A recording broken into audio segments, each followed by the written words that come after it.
आऊज़ु बिल्लाहि मिनश्शैतानिर्रजीम बिस्मिल्लाहिर्रहमानिर्रहीम। अस्सलाम वालेकुम स्टूडेंट्स। गुज़श्ता लेक्चर्स में हमने कलमा और उसकी अक़साम पढ़ी थी। हर बामानी लफ्ज़ को क्या कहते हैं? कलमा। और वो कितनी किस्म का होता है? 3 किस्म का, इस्म, फ़ेल और हर्फ। इस्म के बारे में हमने बहुत डिटेल से पढ़ लिया है और उसकी अक़साम के बारे में भी। आज हम फ़ेल के बारे में पढ़ते हैं कि फ़ेल से क्या मुराद है और इसकी कितनी अक़साम है। तो आगाज़ करते हैं। बिस्मिल्लाहिर्रहमानिर्रहीम। फ़ेल से मुराद वो कलमा है जिसमें किसी काम का करना या होना पाया जाए और उसमें तीनों ज़मानों में से कोई ना कोई ज़माना भी मौजूद हो। यानी किसी काम का करना या होना किसी ज़माने में पाया जाए, उसको फ़ेल कहते हैं। तो ज़माने से क्या मुराद है? ज़माने 3 किस्म के हैं, एक माजी, एक हाल और एक मुस्तकबिल। उर्दू में आप लोग यही पढ़ते रहते हो, माजी, हाल, मुस्तकबिल। इंग्लिश में भी आप लोगों ने यही पढ़ा हुआ है, पास्ट, प्रेजेंट और फ्यूचर। लेकिन उर्दू और अंग्रेज़ी के बरअक्स अरबी में इनको 2 हिस्सों में तकसीम किया जाता है, एक फ़ेल माजी और एक फ़ेल मुज़ारे। अब फ़ेल माजी से मुराद तो वही है कि किसी काम का करना या होना गुज़रे हुए ज़माने में पाया जाए, वो फ़ेल माजी कहलाएगा। लेकिन जो फ़ेल मुज़ारे है, इसमें ज़माना हाल और ज़माना मुस्तकबिल दोनों पाए जाएंगे। उसको अरबी में फ़ेल, जिसमें ज़माना हाल और मुस्तकबिल दोनों होंगे, उसको अरबी में क्या कहेंगे? फ़ेल मुज़ारे। अब फ़ेल मुज़ारे की तारीफ़ क्या होगी कि किसी काम का करना या होना मौजूदा ज़माने में या आइंदा आने वाले ज़माने में पाया जाएगा, तो वो फ़ेल मुज़ारे कहलाएगा। मसलन इसकी एक मिसाल मैं आपको दूं कि काताबा, काताबा से क्या मुराद है? उसने लिखा।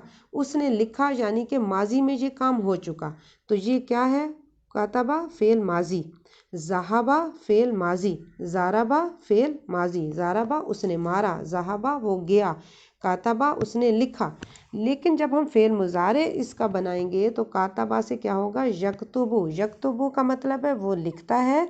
और इसी तरह हम इसका मतलब ये भी करेंगे कि यानी कि अगर मौजूदा ज़माने में ज़रूरत होगी तो हम कहेंगे वो लिखता है, और अगर आइंदा आने वाले ज़माने में ज़रूरत होगी तो हम कहेंगे वो लिखेगा। यानी कि ज़माना हाल और ज़माना मुस्तकबिल दोनों उस यक्तुबु में आएंगे।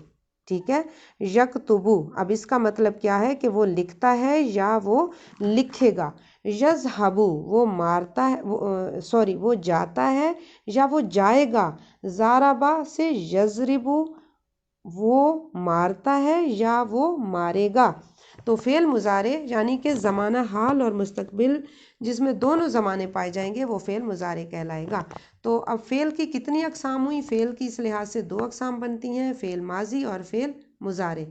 लेकिन उलमाए सर्फ़ ने, बाज़ उलमाए सर्फ़ ने फ़ेल अमर और फ़ेल नहीं को भी फ़ेल की अक़साम में ही शुमार किया है। तो इस फ़ेल अमर से क्या मुराद है? जिसमें किसी काम के करने का हुक्म दिया जाए, वो फ़ेल अमर कहलाता है। और इसी तरह फ़ेल नहीं, जैसा कि नाम से भी ज़ाहिर है कि जिसमें किसी काम के करने से मना किया जाए, वो फ़ेल नहीं कहलाता है। तो जी, अब हम चूँकि आज का हमारा लेक्चर फ़ेल माजी पर है, तो हम दोबारा वापस आते हैं फ़ेल माजी की तरफ कि फ़ेल माजी जिसमें किसी काम का करना या होना गुज़रे हुए ज़माने में पाया जाएगा, वो फ़ेल माजी कहलाएगा। इसकी मिसालें जैसे काताबा, ज़हाबा, आमना, सामिया, काफ़रा, उसने कुफ्र किया। अब इससे आप लोग ये देखें कि काताबा ये 3 हरूफ हैं। ठीक है, तो फ़ेल में अमूमन जो है वो फ़ेल में तकरीबन जो 99% अफ़ाल हैं, उनमें उनका आगाज़ जो है वो 3 हरूफ से होता है। इन 3 हरूफ को हरूफ असलिया कहते हैं। क्या कहते हैं? हरूफ असलिया। और इनको सहहरफी मादा भी कहते हैं। अब मादा क्या है? अरबी में आप लोग अक्सर ये लफ्ज़ पढ़ोगे कि इस लफ्ज़ का मादा निकालो। मैं भी आप लोगों को जब पढ़ाती हूँ तो मैं कहती हूँ ना कि इस लफ्ज़ का मादा क्या है, तो वो मादा क्या होता है? वो हरूफ असलिया होते हैं। और वो हरूफ असलिया कितने हैं? वो हरूफ असलिया 3 हैं। इनको सहहरफी मादा कहते हैं। और मादा क्या है?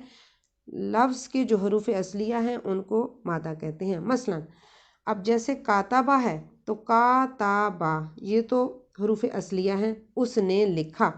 लेकिन इसी से अगर लफ्ज़ है किताब, तो अब देखें किताब में से हमने किताब लिखी हुई यानी कि किताब, इसमें से अगर हम कहते हैं कि इसका असल मादा क्या है, हरूफ असलिया क्या है, तो ये है काताबा।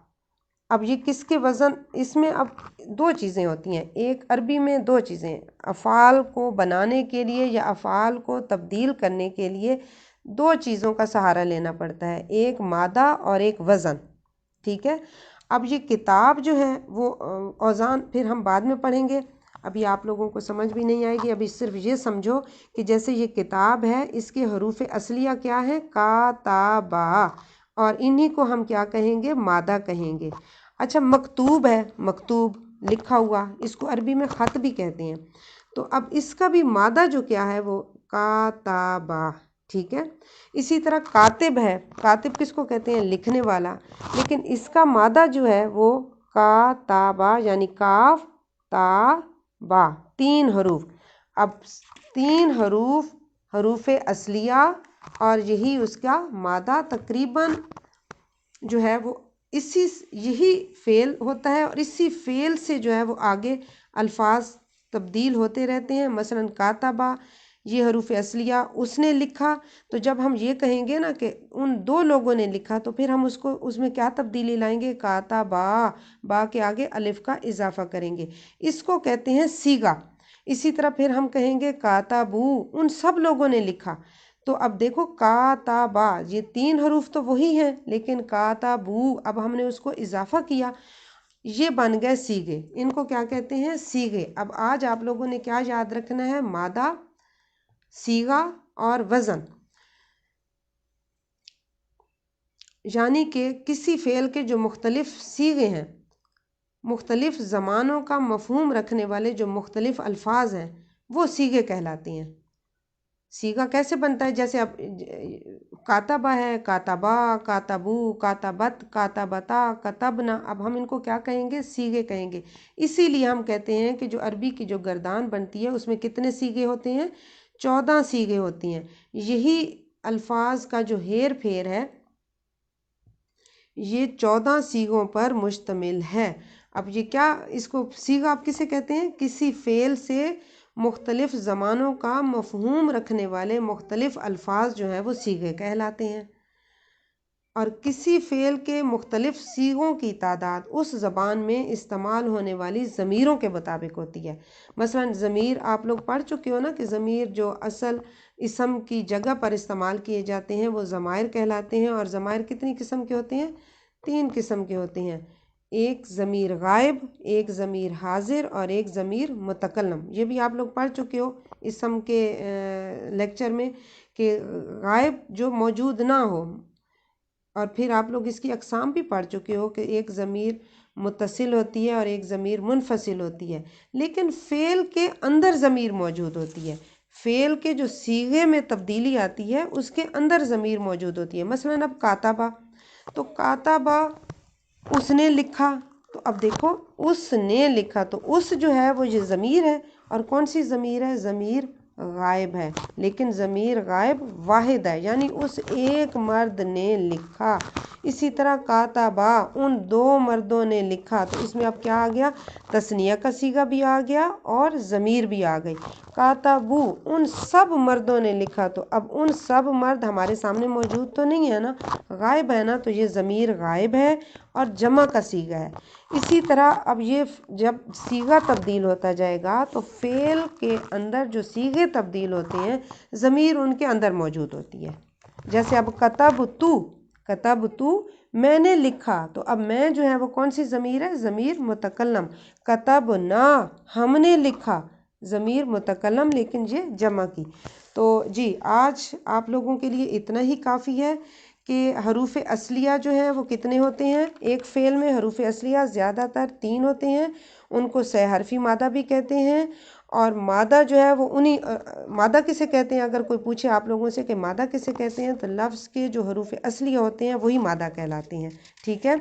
और इसके अलावा जो सीगे होते हैं जो उस मादा के अल्फाज में जब हम तब्दीली करते जाते हैं तो उसको सीगा कहते हैं। इसी तरह अरबी की गर्दान में कितने सीगे हैं? 14 सीगे हैं। तो अब मैं सिर्फ मिसाल के तौर पर आप लोगों को जैसे अब बताती हूँ कि जैसे ऐन बा दाल, ये 3 हरूफ हैं, ये हरूफ असलिया हैं। ये आबादा, ठीक है, आबादा, उसने इबादत की, उसने बंदगी की। इसी आबादा से क्या है? इबाद, बंदे, ठीक है। तो इसमें हरूफ असलिया क्या होंगे? ऐन बा दाल, माबूद, जिसकी इबादत की जाए। इसमें भी हरूफ असलिया क्या होंगे? ऐन बा दाल। इसी तरह साजदा, सीन, जीम और दाल, ये 3 हैं, 3 हरूफ असलिया हो गए। इसी से साजिद हो गया, सजदा करने वाला। इसी से मस्जिद हो गई, सजदा करने की जगह हो गई। इसी से मसजूद हो गया। तो ये हरूफ असलिया। वाखिर दवाना अनिल हम्दुलिल्लाहि रब्बिल आलमीन।